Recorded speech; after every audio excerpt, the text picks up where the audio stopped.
بات ہے آج سے ہزاروں سال پہلے کی۔ حضرت ابراہیم علیہ السلام نے جب کعبے کی تعمیر کی تو آپ کو حکم ہوا کہ اے ابراہیم لوگوں کو حج کے لیے بلاؤ۔ تو آپ نے رب تعالیٰ سے عرض کی مولا میری آواز لوگوں تک کیسے پہنچے گی؟ دیکھیں آج میں مائک پر بول رہا ہوں، سیٹلائٹ کے ذریعے دنیا بھر میں چینل دیکھا جا رہا ہے، مگر اس وقت مکہ پاک میں آبادی نہ تھی، پہاڑ تھے، صحرا تھے، اور کعبے کی ایک دیوار سمجھ لیں یا ایک عمارت قائم تھی، اور کہا یہ جا رہا ہے کہ اے ابراہیم لوگوں کو حج کے لیے بلاؤ۔ تو آپ نے کہا مولا میری آواز لوگوں تک کیسے پہنچے گی؟ ارشاد ہوتا ہے اے ابراہیم تمہارا کام آواز لگانا ہے، ہمارا کام پہنچانا ہے۔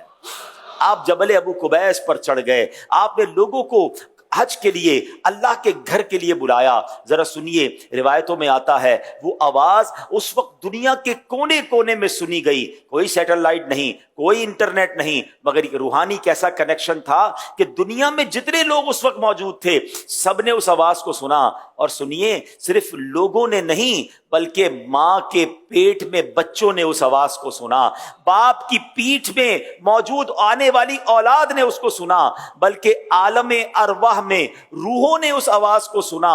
اور علماء فرماتے ہیں، روایتوں کے یہ الفاظ ہیں کہ جس نے اس وقت حضرت ابراہیم کی آواز پر لبیک کہا تھا، جس نے ایک بار لبیک کہا اس کو ایک حج کی سعادت ملے گی، جس نے دو بار لبیک اس وقت کہا تھا اس کو دو حج کی سعادت ملے گی، جس نے جتنی بار لبیک کہا اتنی بار وہ حج کو جائے گا۔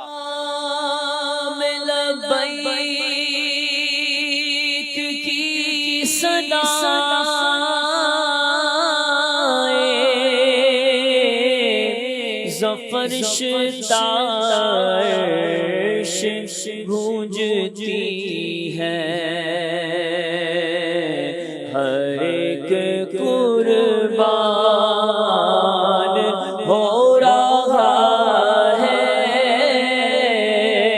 زبان پہ یہ کس کا نام آیا۔